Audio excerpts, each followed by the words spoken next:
Welcome back, ladies and gentlemen, to our exclusive coverage of the 2024 National Assembly elections. We're back to broadcast live from the studios of Kuwait Television, located within the Ministry of Information.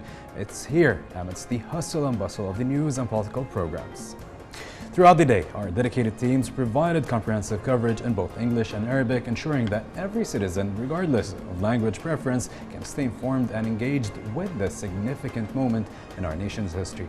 I am Yusuf Brahim, and I would like to reintroduce my co-anchor for this evening, Reem Al Yusuf. Thank you for the intro, and a very nice welcome to our audience once again for this evening. Today's election represents more than just the casting of ballots. It's a testament to the strength of the democratic institutions and the resilience of our people. It's a day when voices from all corners of Kuwait will converge, shaping the future direction of our nation. So as we continue to embark on this journey together, I urge you to stay tuned to Kuwait Television for all the latest updates, developments, and expert commentary on the 2024 National Assembly elections.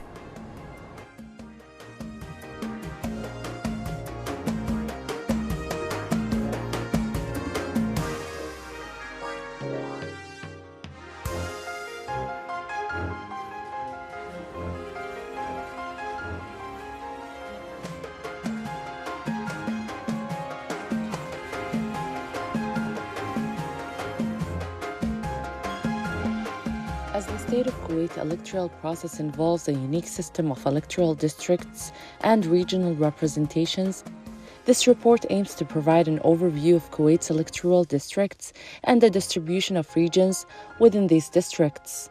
Kuwait is divided into 5 electoral districts, each representing different geographical areas within the country. The first electoral district.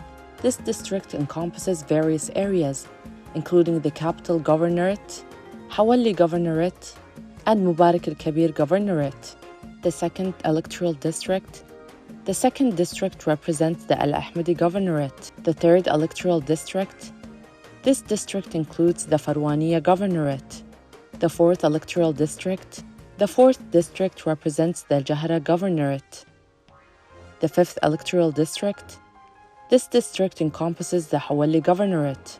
Number of regions within the districts. Each electoral district is further divided into several regions, each with its own unique characteristics and demographics. The number of regions within each electoral district varies, with some districts having more regions than others. The distribution of regions within the electoral district is as follows. The first electoral district, the Capital Governorate.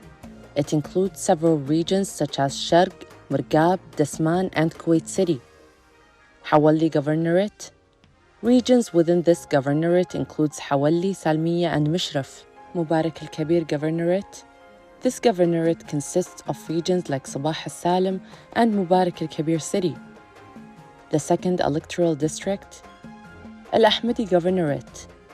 It comprises regions such as Al-Ahmadi City, Fantas, and Mahbula. Third electoral district, Farwaniya Governorate. Regions within this governorate includes Farwaniya City, Abbasiyya, and Khaitan. The fourth electoral district, Jahra Governorate. It includes regions like Jahra City, Naim, and Jahra Industrial. The fifth electoral district, Hawalli Governorate.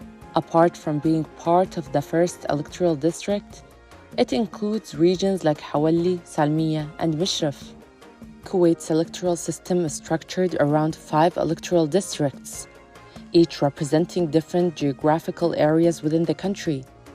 These districts are further divided into regions, ensuring fair representation and participation in the electoral process. Understanding the distribution of regions within each electoral district is crucial for effective governance and democratic practices in Kuwait.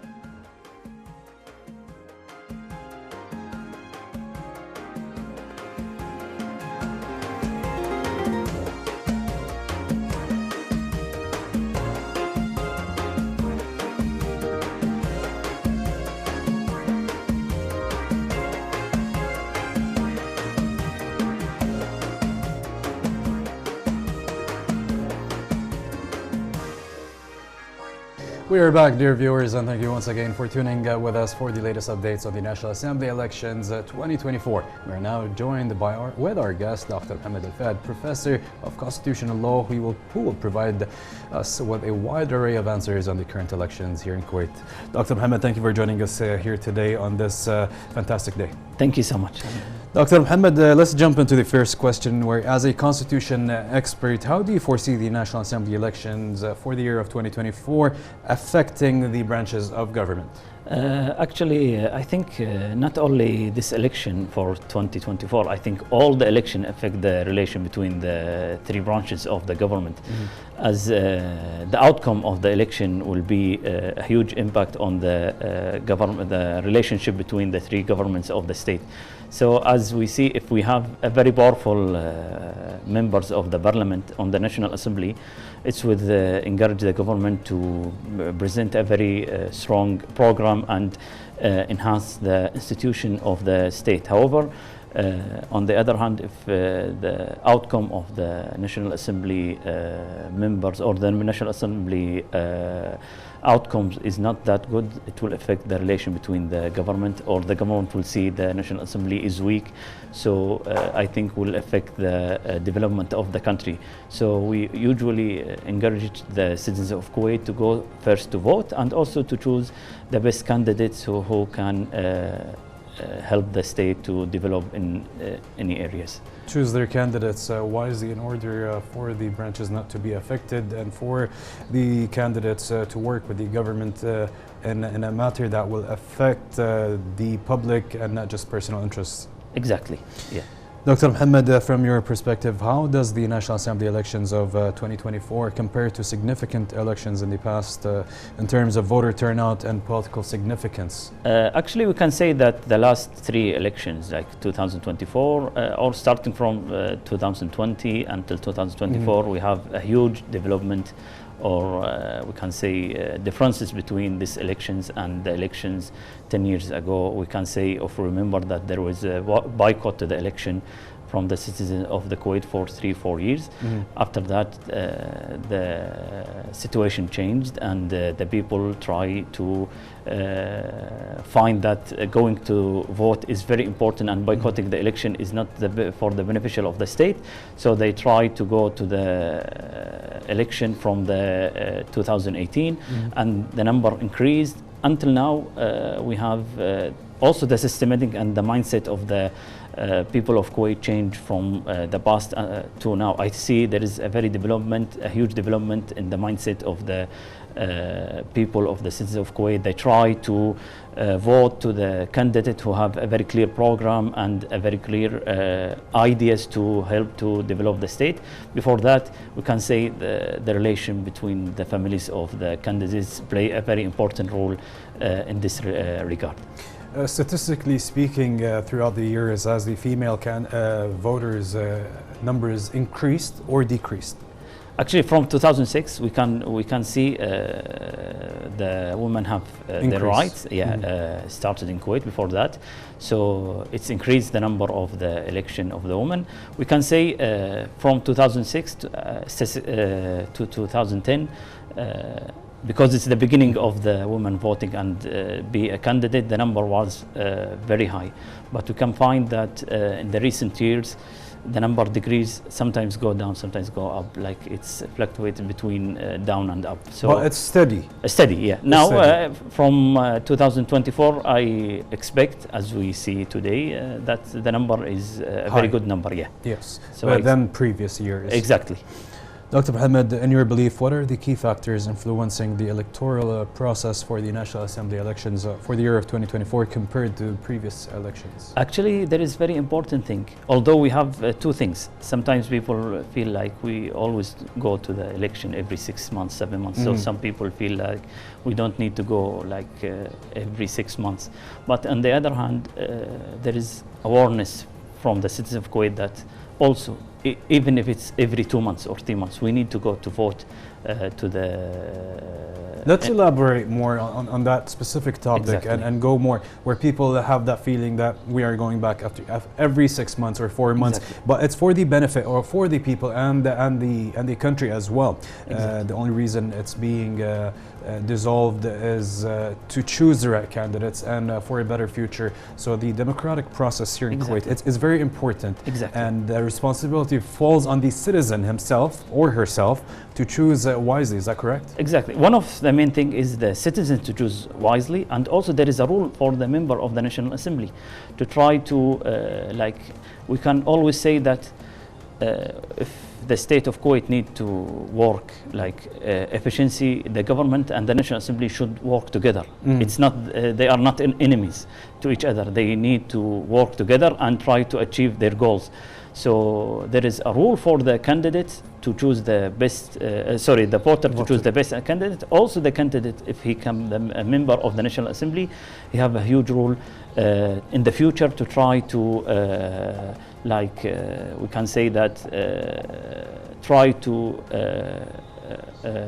cooperate with the government and have a good balance. Have a good balance and try when I criticize the government and when we are not criticizing the government, or also we have a constitutional restrictions regarding that, as we know that the Highness of the Emir, we cannot criticize the Highness of the Emir whatsoever. So I think these things, it is very important. Those decisions are made for the better interest of the country and the people. So when those decisions are being made, it's to bring things back to balance, and the democratic process focuses mainly on improving the country, improving people's lives, as we all can see. And we can see there is an awareness from the citizens knowing that whenever the government is dissolved or the parliament is dissolved, the future outcome is always better than the previous outcome. It's very important point. Many people believe that when the dissolution of the National Assembly every 6 months, the people will not go to vote.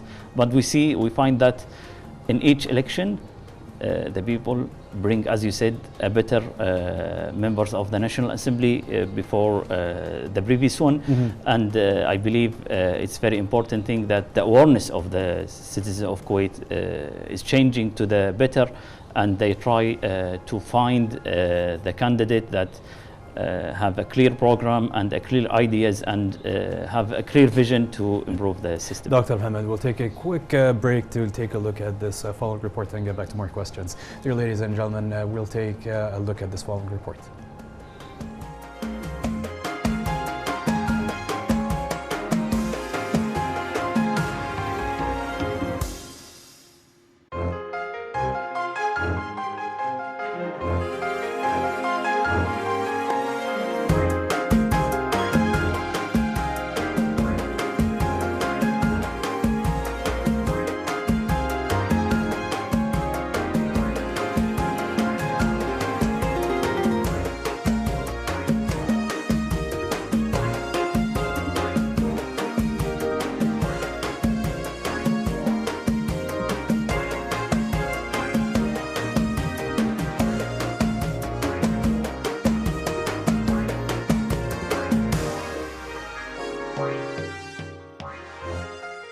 And welcome back, our dear viewers. Now we have a phone call with Dr. Ahmed Shatti, Director EMS Emergency in the Medical Department at the Ministry of Health.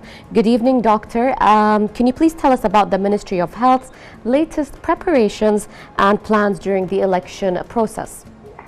Well, good evening for you and all our audience.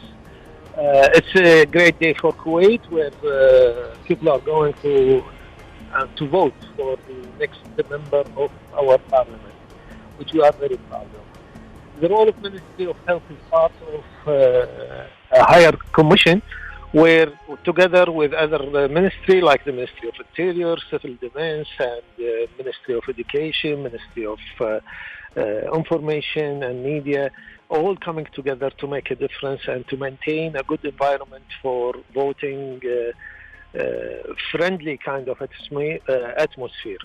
The Ministry of Health, they have more than one department taking part in this preparation.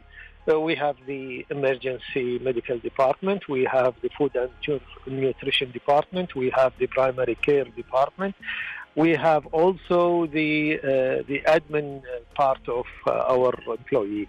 The Emergency Medical Department, they have more than 600 employee, paramedics and medics and ambulance people participating, and to the school health department, they have more than 300 nurses are participating as well.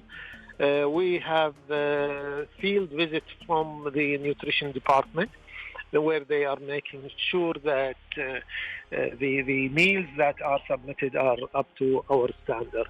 They are distributed over 123 voting centers on all the governorate of Kuwait.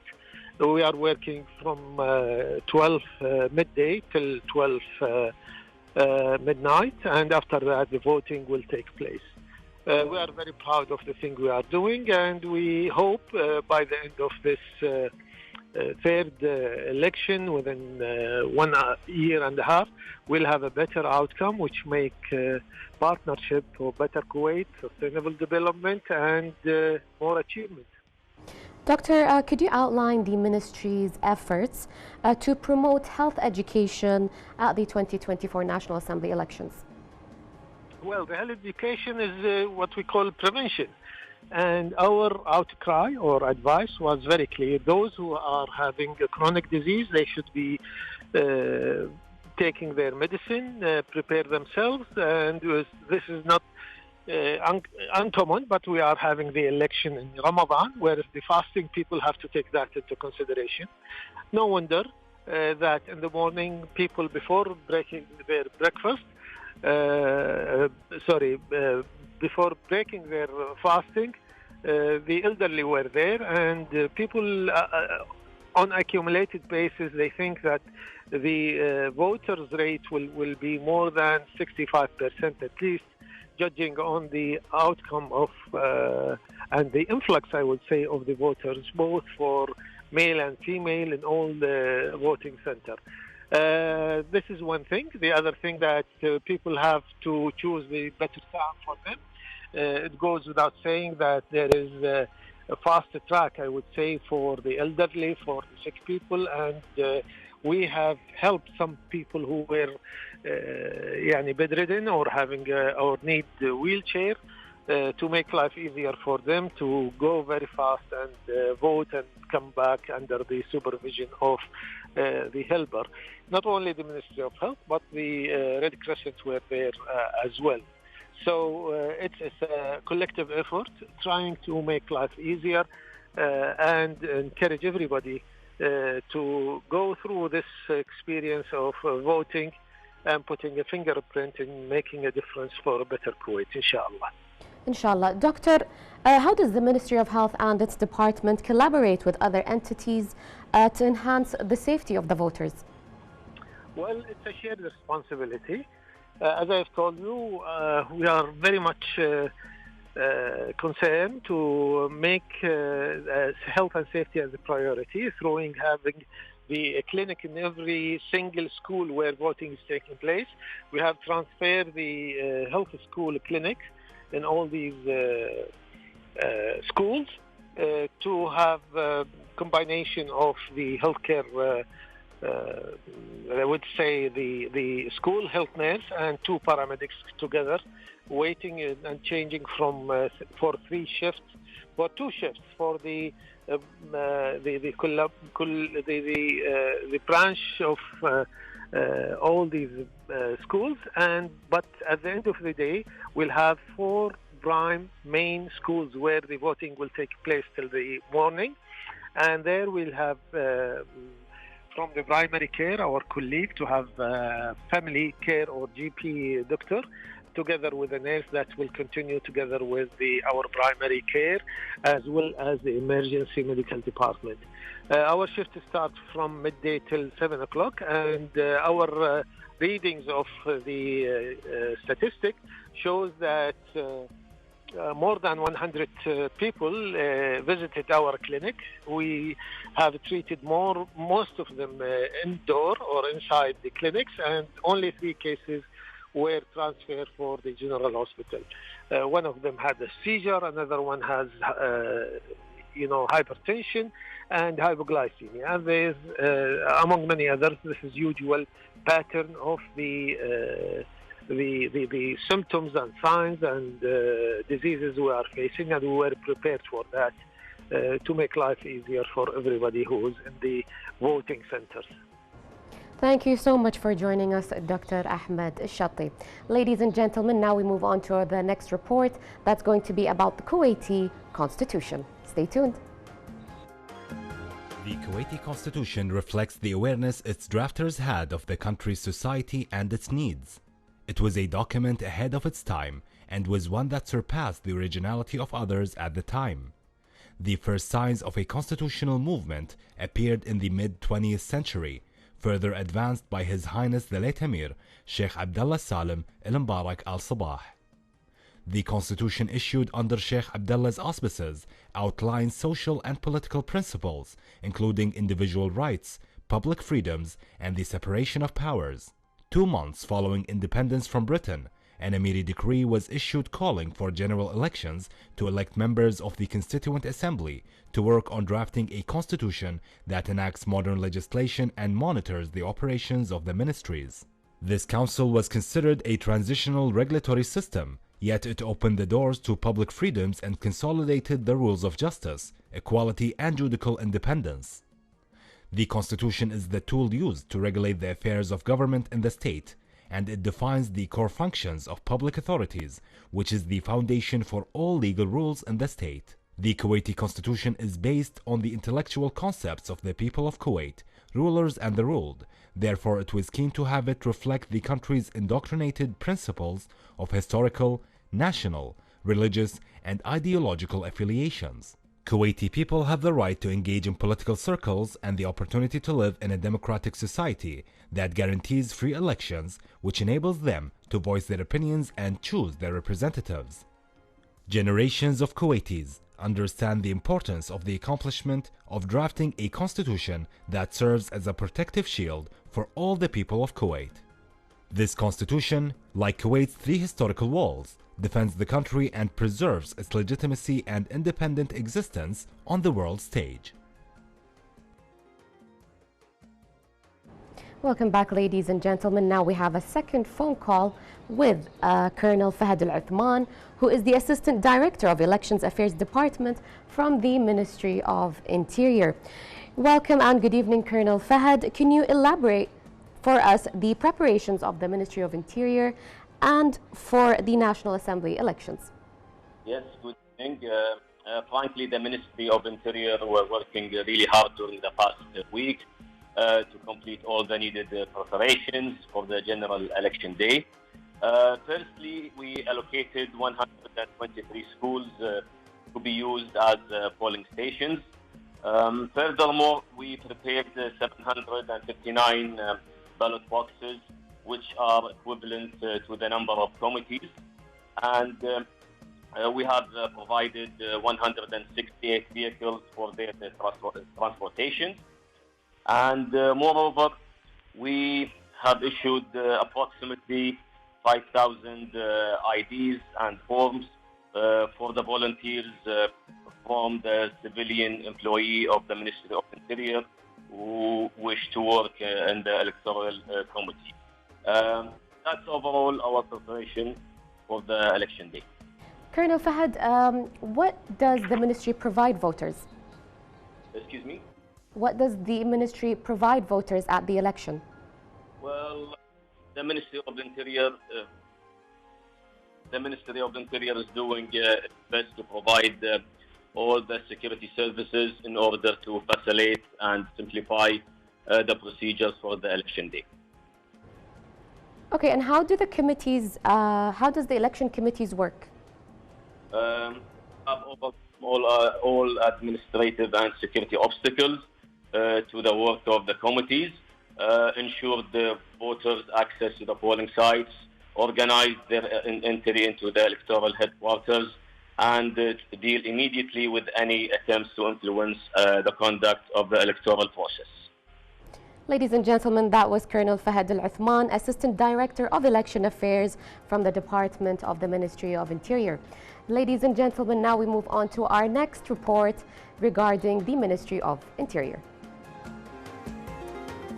while candidates continued to submit their applications for nomination to be members of parliament to the Ministry of Interior's Elections Affairs Department, Deputy Prime Minister and Minister of Defense Sheikh Fahad Al-Yusuf Al-Sabah directed security personnel to support candidates in Kuwait's 2024 National Assembly elections within legal frameworks. During an inspection at the Election Affairs Department, he ensured adherence to regulations and expressed hopes for a democratic and dignified electoral process.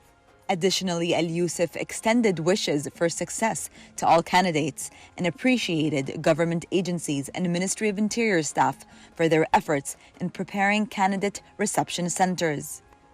He also briefed on registration mechanisms and coordination between relevant authorities to ensure smooth and secure registration for both male and female candidates in the upcoming elections.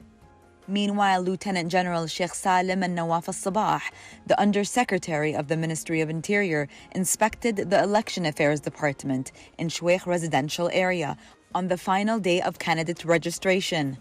He was welcomed by Dr. Al-Hajri, the Director of the Elections Affairs Department. During the tour, Lieutenant General Al-Nawaf was briefed on the workflow mechanism and coordination channels with the relevant sectors of the Ministry of Interior and other parties involved in supervising and organizing the 2024 National Assembly elections. During the visit, Lieutenant General Al-Nawaf listened to the tasks and responsibilities assigned to managing the elections, as well as the requirements and needs for organizing and securing the electoral process. This includes discussions on both individual roles and the technical equipment necessary to ensure the success of the electoral process.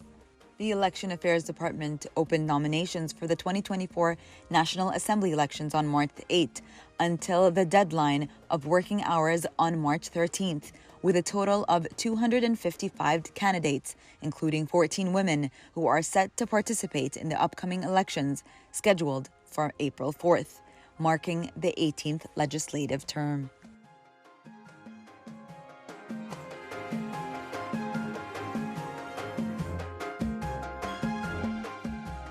Welcome back. We have again with us Dr. Mohammed Al-Fahad, Professor of Constitutional Law. Dr. Mohammed, we're going to discuss media role in these following questions and the regulations.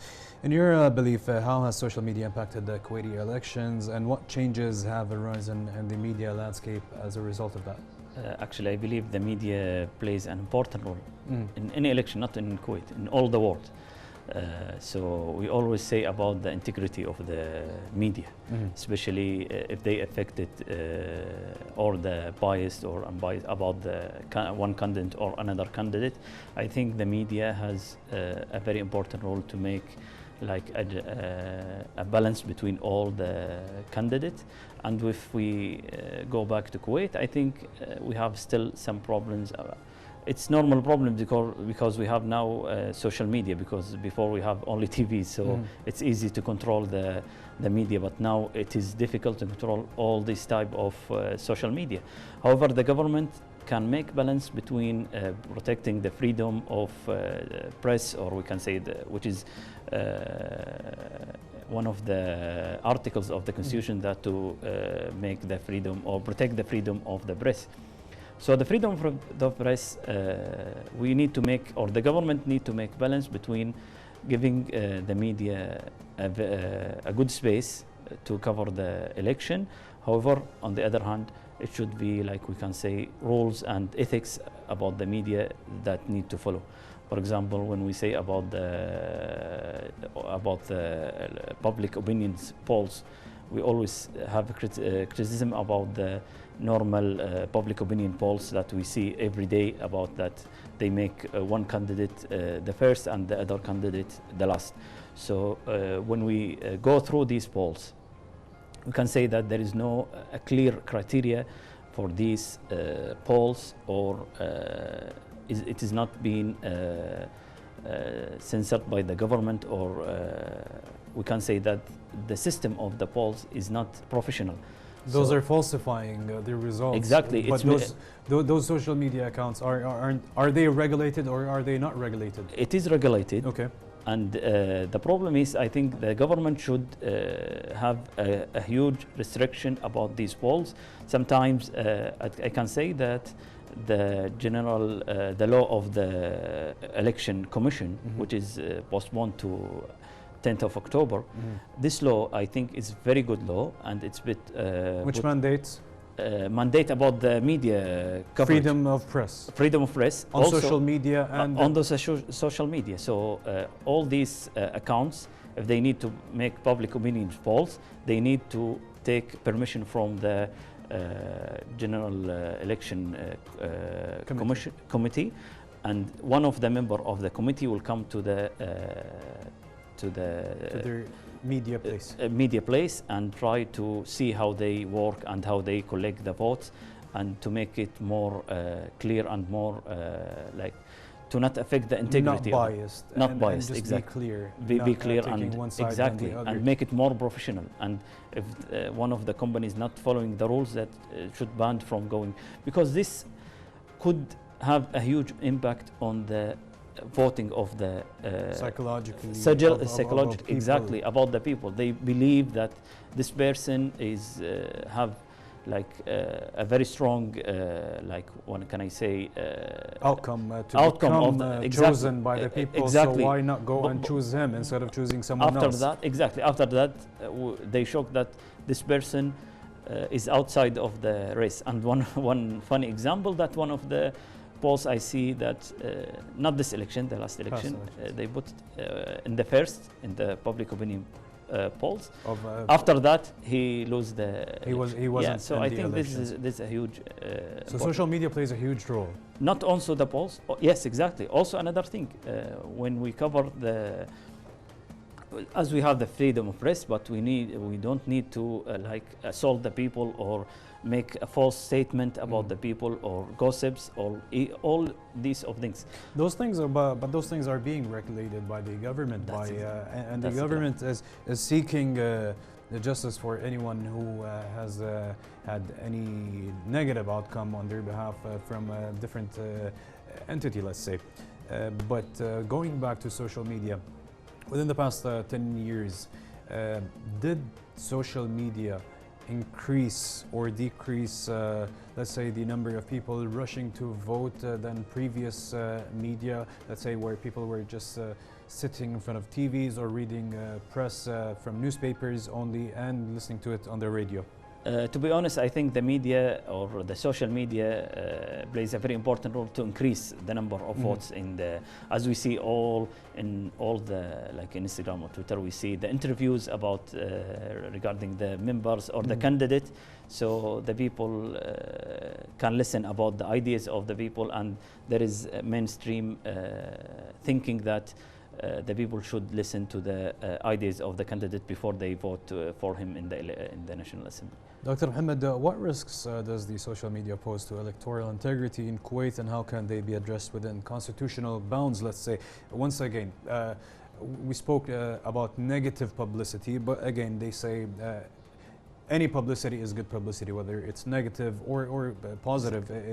The publicity, again, falls on the shoulder of the citizen himself or herself to choose wisely and not just follow these publicities. Again, those publicities, whether they're negative or positive, they are good for any candidate, let's say, by putting them on the stand. Now we want to talk about how are they addressed within constitutional bounds, or are we going to have to wait until October?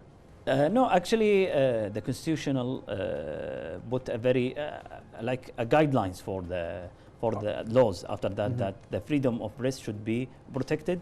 However, the law in October put a very good rules regarding and helping to raise the integrity of the election. One of the main articles I like about this law, that in any election in the future, the official TV should give each candidate a very fixed time to be in the TV to represent him or herself. So and their exactly, instead and their of agenda, having to go on a private 1 hour in each. So because some people don't have the money to go on private like sector private channels. Yeah. As we all know, that those campaigns are pretty costly, and the government is providing this this asset to every citizen, which is also beneficial for everyone who's planning on running a voting to go to be elected on any campaign. The government is providing them free media, as Free we media, say. exactly. And Correct. it's not applying in Kuwait, many countries. Dr. Mohammed, how can the Kuwaiti government balance media freedoms with the need to combat misinformation and maintain fair elections in accordance, again, with constitutional principles? Once again, in your opinion, we have discussed many aspects about Exactly. the social media and how they can control. We also spoke about the free media that's being given by Kuwait Television, let's say. What other things that they could balance as well, in your opinion? Actually, I think, as we say and look about the different laws, also the media law 2016, I think and I see there is a very good laws that helps to manage the media in general and try to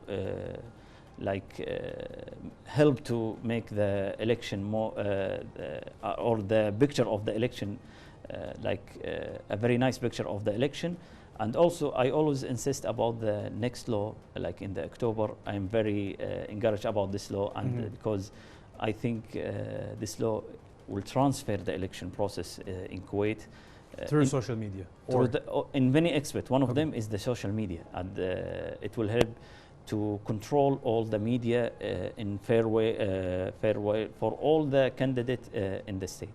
Dr. Mohammed, now that we have discussed the social media role in the elections and how freedom of press is going to be controlled and balanced in the future and was balanced in the previous, we're going to move to a different question about the MP's role and the government role. If you can tell us more about the MP's role and the government role, just so that our viewers can get the information, the correct information from through your eyes. Actually, I think we have a very, always a problem regarding the role of each branch of the state, that the legislative authority and the executive authority. We have a very clear system. We divided the three branches of the government with cooperation, and the legislative authority have a clear guidance. Also, the executive authority have a clear guidance for their roles. The problem we have sometimes, especially in the legislative authority, they try to interfere in the government tasks and try to sometimes to try to interfere in, sometimes we can say that, affect the efficiency of the government work. Sometimes the government have a very clear program, but the National Assembly members could affect this or make obstacles for the government. We're going to take a quick break and get back to more questions. Dear viewers, let's take a quick break and get back to more questions with Dr. Mohammed.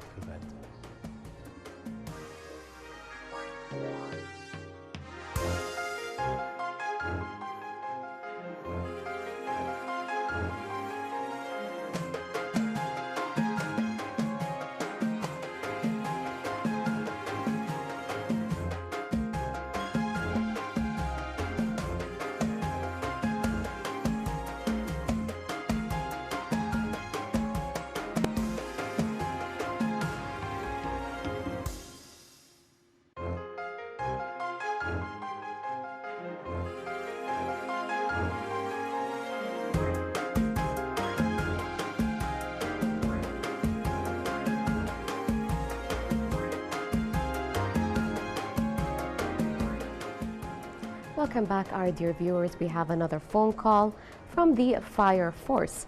With us is Lieutenant Colonel Ali Qali from the PR Media Department. Good evening, Lieutenant Colonel Ali. As a member of the Kuwait Fire Force, can you shed light on how your team ensures the safety and security of voters at the polling stations? Yeah, good evening to our viewers. The Kuwait Fire Force job is part of this election is to work thoroughly with the government entities, the Ministry of Interior, the Ministry of Justice, and other assigned government entities in the ballots.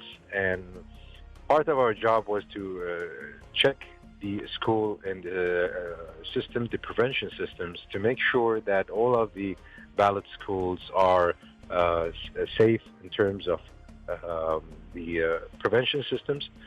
Therefore, we checked all the emergency exits, and as we all know, there's a high number of electors and a lot of people, number of flow of people throughout the governorates. So we had a contingency plan. We deployed our firefighters, and some of these stations were assigned to be stationed in these schools for the next 24 hours in case of any emergency that we could deal with and relates to our job. The prevention department sector at the Kuwait Fire Force also did a prior check, as I mentioned, throughout these schools. So they're all clear and safe as of the prevention equipment available. As if we're speaking right now, we are on the grounds with the other government entities. Everything is according to plan, and we hope a great success for this election day.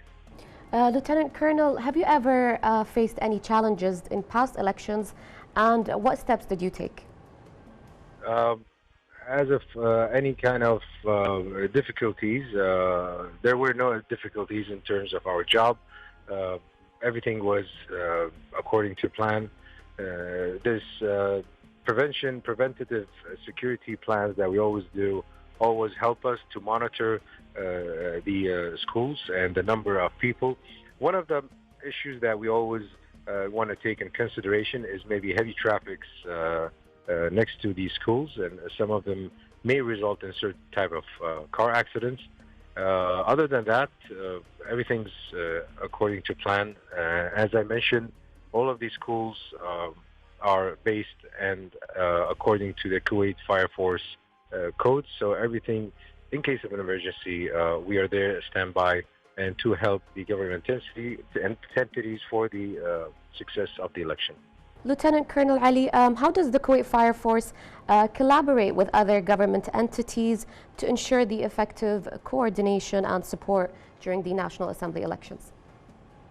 Yes, I mentioned before that, as you always, there is a certain group of entities are responsible for the election, based from the Ministry of Justice, the Ministry of Interior. We have great collaboration with the Ministry of Interior, as if we have stationed a number of our Fire Force stations. Currently, they're on ground, and the other Fire Force stations are on high standard in case of any emergency. But the standards are very high, and we want to make sure that everybody has a good access and flow of going in and out of the schools without any incidents. Related incidents, usually it could be related to overloads. We know there's a number of people sitting in the schools for a long period of hours, especially at night. Therefore, one of the issues that we always consider, and we double check with the people inside of schools, don't overload any electrical outlets and devices to avoid any short circuit or overloads. Other than that, there are zero number of incidents. Ladies and gentlemen, that was Lieutenant Colonel Ali Ghali from Kuwait Fire Force. Thank you so much for joining us. And now we're going to be moving on to this report. State ministries with all their sectors and cadres are redoubling efforts and racing against time to harness all capabilities and energies to ensure a comprehensive and highly professional coverage of the major democratic event represented by the 2024 National Assembly elections in a manner befitting Kuwait's reputation and status. It comes with close follow-up by state ministers and officials of the integrated plan to cover this National Assembly elections after the date was approved by the Council of Ministers. Thus, the Ministry of Information established a media center in order to facilitate the tasks of local and international media professionals on the day of the elections, in addition to providing all logistical capabilities and information to the elections, the history of the National Assembly, and the Kuwaiti democratic process. Meanwhile, government agencies represented by the Kuwait Municipality, Interior and Information made a great effort, in addition to the keenness of officials to conduct an inspection tour to ensure the smooth operations of all concerned bodies to make this electoral process a success. Additionally, the Kuwait Fire Force consisted of several units distributed among the main polling stations, which were equipped with rapid intervention mechanisms, in addition to the presence of a squad from the control and prevention sectors.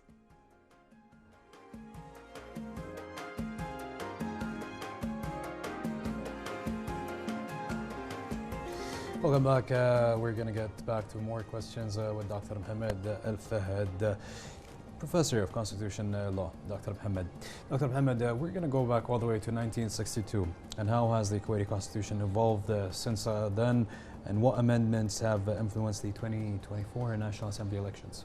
Actually, about this question, we can say the political practices has evolved, because the Constitution actually we don't have any amendments since the start of the Constitution 1962. Until now, we didn't make any change to the Constitution. It's the same. This is the same, and some people believe, and some scholars believe, that we need to amend the Constitution. We have 60 years now of practicing the Constitution since 1962, and we need to amend some articles of the Constitution. However, regarding the political practices or the constitutional practices, we can say that many things change from the past to the future. We can say that many things before that was restricted about the political things. Now we have sometimes more freedom of speech in the political cases. Before that, some years we have restricted rules regarding giving our political opinions in the state in general. Dr. Mohammed, as we know, the Kuwaiti Constitution protects fundamental rights like freedom of expression and assembly during elections. Let's talk more about that. The Constitution of Kuwait, for normal information, when the promulgation of the Constitution of Kuwait in 1962, Kuwait almost copied the Universal Declaration of Human Rights when they put the rights of the people in the Constitution. And one of the Universal Declaration of Human Rights say that each person should have the right to vote and to be elected, to be a candidate in any national assembly in the world, not in Kuwait. So when Kuwait copied this article and tried put it in the Constitution, they put the same article that each citizens of Kuwait have the right to vote and to elect. However, there is some rules regarding that the Kuwaiti should be originality from Kuwait, or should be 30 years and old, and many terms regarding this subject. Which each country is free to put their own rules to these rights. Exactly, each state. So for example, the United States, the age of 18, the people can vote for any candidate, but Kuwait, we have 21, and also to elect you have to be 30. Some states 35, some states 25, some states. It depends about the decisions exactly, are altered based on the region. Exactly, itself. because the Constitution of Kuwait didn't put an exact year about to elect or to be, and keep it to the law to be promulgated after that. Dr. Mohammed, in your opinion, how does the Kuwaiti Constitution address electoral disputes, and how effective have these mechanisms been in ensuring fair elections outcomes in the past? Actually, the Constitution of Kuwait in Article 95 set a very clear rules that any electoral disputes should be bring to the National Assembly to resolve these disputes. But people now think that the judiciary is the responsible for this. However, because the Article 95 say that originality, that the National Assembly is responsible to resolve disputes between the candidates of the National Assembly. However, it gives the National Assembly the chance to give the judiciary this task or in the Constitution. So after that, a new law being established, like 1974, and they state that any electoral dispute should be resolved by the judiciary, and until now that the judiciary is responsible for political dispute or for the election dispute, and I think the system is good. If you have any problems about the vote or the number of voters, you can, after the outcome of the... You can? Yeah, you can have a dispute to the court and say that my number is less or my number. And they will check into that. Exactly, matter. and sometimes they validate some candidates, and sometimes they make a very important roles regarding this situation. And decisions are made within to give out the correct exactly. outcome, By the court. To ensure the outcome exactly. is correct. Exactly, and the justice between all the candidates. And Dr. Mohammed, let's go back to the let's start from the beginning about voting and the whole process of voting, away from the constitution rights, the responsibility that each Kuwaiti citizen has on his or her shoulder, and how important it is to choose the right candidate. In your opinion, why is it important to choose the right candidate so that people know the correct answer? Actually, I think some people do not understand the importance of choosing the best candidate. It will have a huge impact. As I say, as I'm teaching the constitutional law, I know how the role of the MP will impact the political system of the state in the future, like something we cannot explain. Sometimes I always urge the people to choose the candidate that have a clear program, clear ideas, and have guidelines and plan how to achieve these goals. However, if you vote for, like we can say, like someone without any plan or without any, would harm the political system of the state, could be making the state, affect the evolution of the state and the development of the state. So people don't understand that the MPs, they are responsible to make the laws, and these laws will affect the life of them. So if they choose wrongly or they are not going to the to vote for their candidates, it will affect that we can say not professional MPs will emerge, and they will control the state, and they will affect the system in a very bad way. So chasing back to social media, chasing social media trends, or chasing what others are doing and just doing what they are, those small things, people don't understand that, or maybe it doesn't affect one person, but it affects a country itself. Exactly. It's the responsibility for each person to do their own research before Exactly. going ahead and voting, Exactly. taking a look at their candidates, a clear agenda. Exactly. It doesn't matter if people have the misunderstanding that the agenda will change once those candidates are chosen. It's not it's not those people's responsibility to keep on top of their agenda. There are entities that will make sure that those that the campaign agenda is right on track, and if it's not, the actions will be taken against anything that will harm any of those let's say decisions affected. And I can say that when you say about the agendas, I try to say about the political system of the state, that or the election system, sorry, about the state. We have, as we say, we need to change the electoral system of the state, like to make more groups with clear ideas and clear agendas together, to work together and to achieve their goals. Because the situation now, we have 50 MPs, and each one has his own ideas, and their ideas is different from between each other. So we cannot. Whose responsibility is it to check that those ideas are in check and are going as mentioned? Actually, it should be like a group. Sometimes people say that we have parties. And their parties have clear programs or something like that. Sometimes I call it, or we can say that we have groups instead of parties.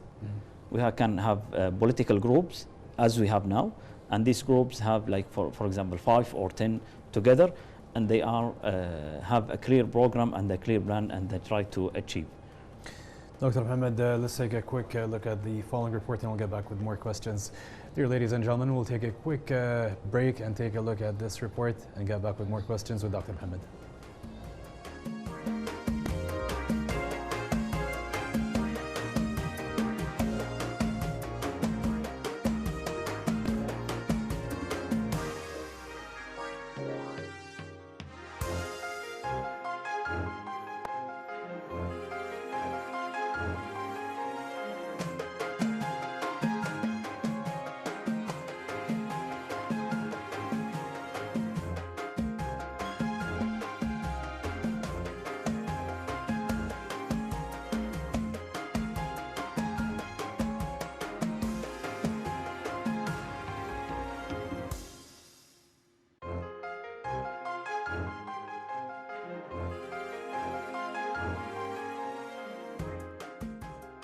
the Ministry of Information is doubling efforts to ensure the highly adequate coverage of the 2024 National Assembly elections.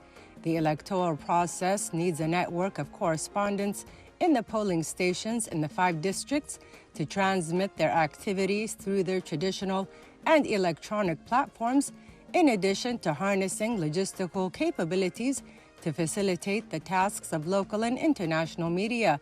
In that manner, the ministry has developed a plan for electoral coverage in 3 basic stages, the first of which is to form the moment of the announcement of the decree dissolving the National Assembly and the issuance of the invitation decree by adapting a number of programs to keep pace with the elections. The second phase of the plan aims to highlight the elections by allocating programs that address aspects related to the democracy in Kuwait, with the aim of educating and raising community awareness about the importance of participating and choosing a deserving candidate, in addition to daily coverage of the Ministry of Interior's Elections Affairs Department. The third phase was based on covering the voting and counting process and the results announcement, which means the ministry will cover the elections from the opening of the polls till the final results are announced. The Ministry of Information established a media center in order to facilitate the tasks of local and international media professionals on the day of the 2024 nation's elections, in addition to providing all logistical capabilities and information about the elections and the history of the National Assembly. The official media would start live coverage from the opening of the polls through correspondence, in addition to conducting interviews with voters to talk about the electoral process. With the closing of the polls, television will begin live broadcast the votes, with counting transparently in all committees until the official results are announced by the judges, with an analytical studio organized after the official results are announced. The Ministry of Information was working to complete the details of the media coverage plan for the electoral event, which coincides with the pragmatic plan for the holy month of Ramadan, where all the expertise, capabilities, and skills of the ministry's employees have been harnessed to carry out this task in a manner that benefits Kuwait.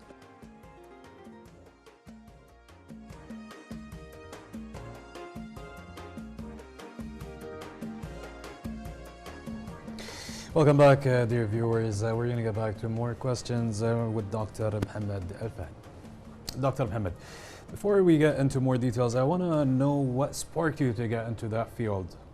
Actually, for a long time, I like the subject of law from the college for a long time. Because also my brother, the oldest brother, is. Does it run in the family? Exactly. Okay. My 2 oldest brother is all on the field of law, and because of that, the family is all oriented to the law. So I like the law in general.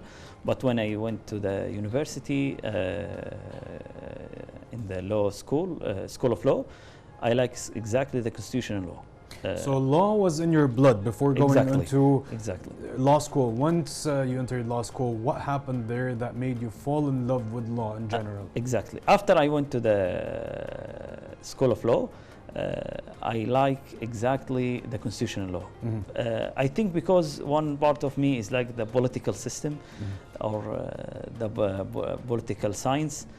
So I think the constitutional law is the most subject or section that mixed together with the political side, because we speak all our subjects is related to the political issues. So I like the constitutional law most. So after I finished the university, I decided that I need to complete my PhD in constitutional law. So out of all the specialties, your favorite specialty was the constitutional law, which makes you the best candidate to speak about the current elections right now. And thank you for joining us here today. Dr. Mohammed, in your view, what are the potential impacts of the 2024 elections on Kuwait's political landscape, both domestically and internationally as well? Actually, you know, as now domestically and internationally, the situation in the world is not like we can say stable in these days. Globally, globally, yeah. Globally speaking, I think the situation is not stable in the world. So I think I speak about the international aspect. I think the National Assembly, the next National Assembly candidates should understand the situation in the region and try to focus on the fundamental things or rights that help to protect the land of Kuwait about like for all the region's disputes around us. So also domestically, there is a lot of things that need to work. The National Assembly, the next National Assembly need to work on it, especially for my focus is the education. I think we need to make a lot of reforms in the education sector.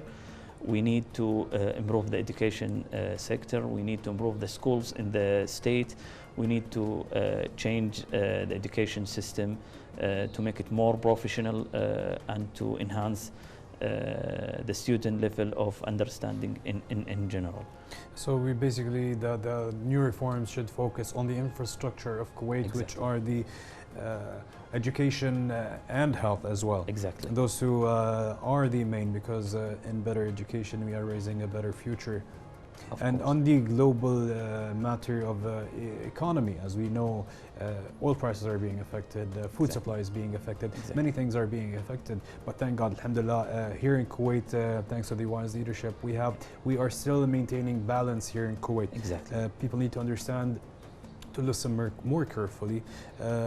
That's why we focus, again, we're going back to the main topic, which is voting, because today is the elections day. People need to focus on who they are voting to, because those small decisions, each part is participating and is making a huge impact on the country itself, not just on themselves. So people should think about everyone else and not just themselves as well. So what should MPs focus on, economically speaking, in your opinion? I think as all the people say that raise the income of the people. Many people now speak about the income or how to increase the income without affecting the budget of the state.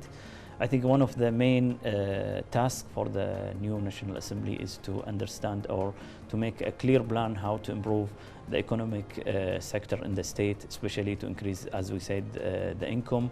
Also the accommodation, and that all the citizens should have their homes in the near future. They are waiting for a long time. The youth, after they married, they waiting for 20 years to have their own homes. Now I think need to change in the National Assembly tax in the future. So I think many aspects, there is many tasks and very important tasks for the National Assembly. So again, we say today we need to vote wisely. So this decision will affect the future of the Kuwait. So many critical decisions have to be made in the near future. That will affect the entire, all the citizens here in Kuwait. Thank you so much for your time, Dr. Mohammed Al-Fahad, and it's a pleasure having you here. Me too, thank you so much. With us here today. Thank you and so all much. the best for the... Here, ladies and gentlemen, we're going to turn to our colleague Reem Al-Yusuf here in our studio to take a call with our correspondents.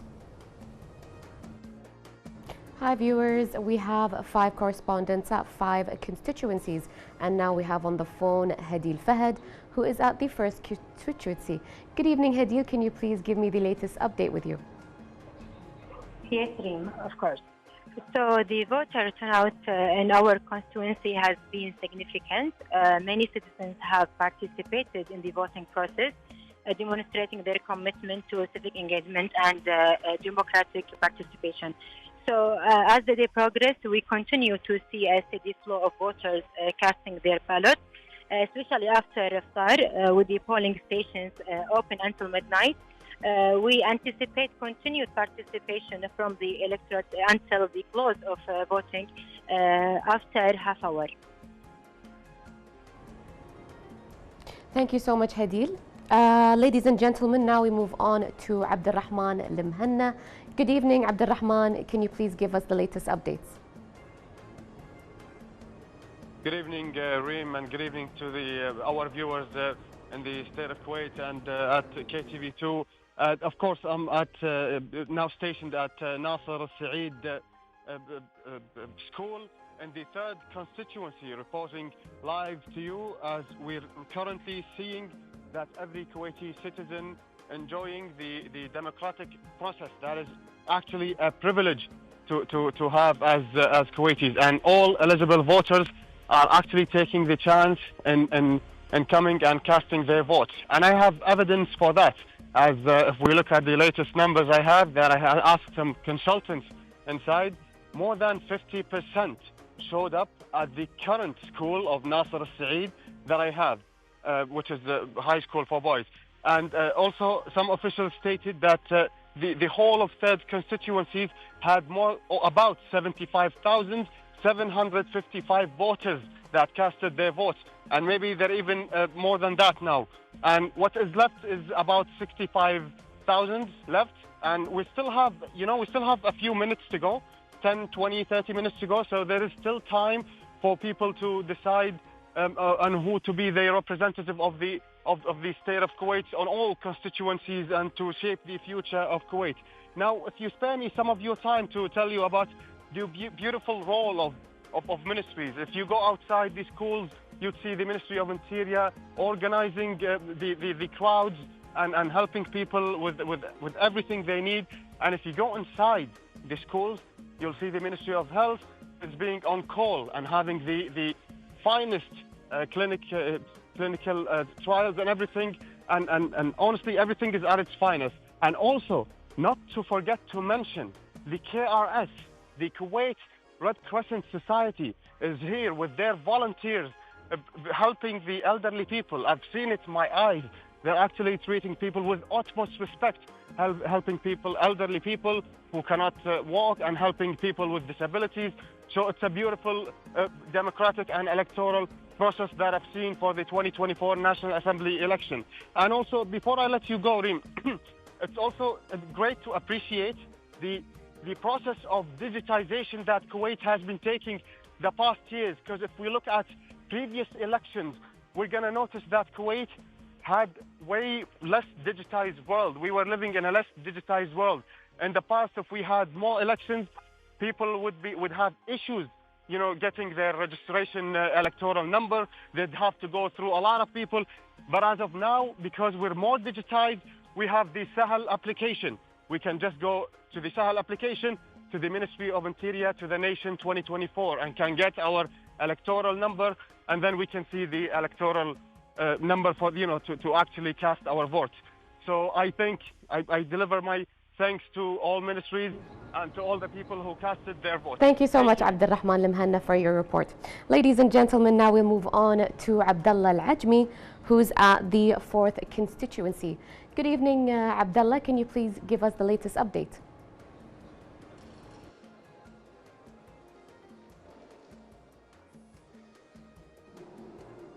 Yes, good evening, Reem. We are currently in Al-Wah school in Al-Jahra Governorate in the 4th constituency.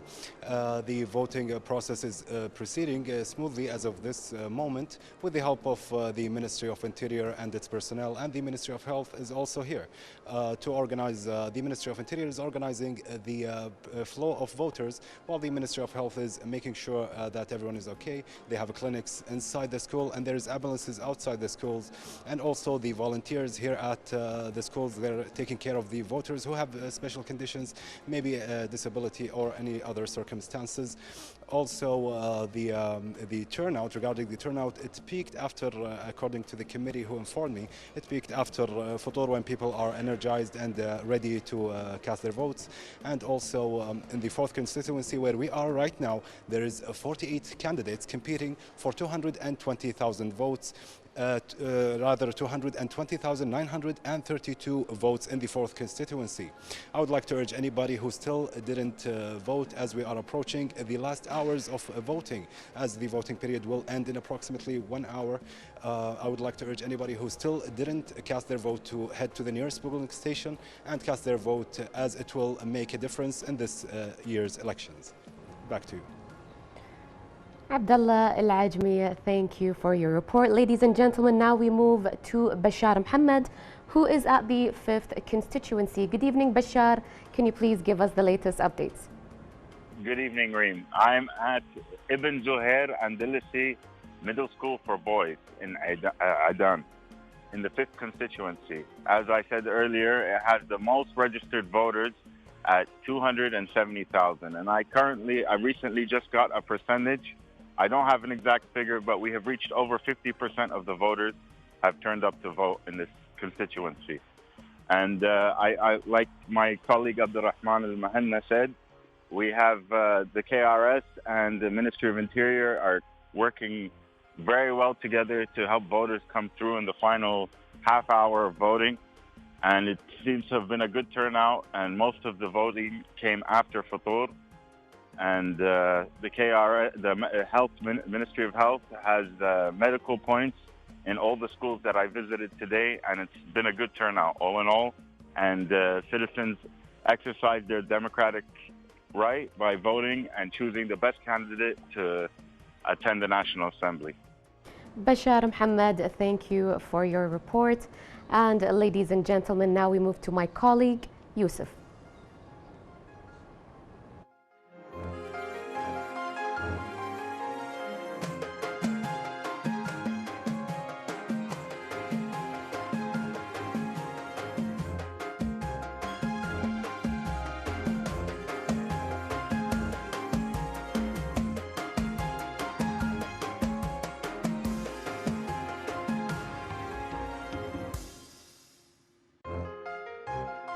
Thank you, Reem, and thank you to our correspondents out there bringing us the latest reports. And thank you to everyone who have worked with us, who have been preparing harshly on KTV2 behalf for the past week to bring you the latest coverage here today. And thank you, Dr. Mohammed, joining us here today. Is there any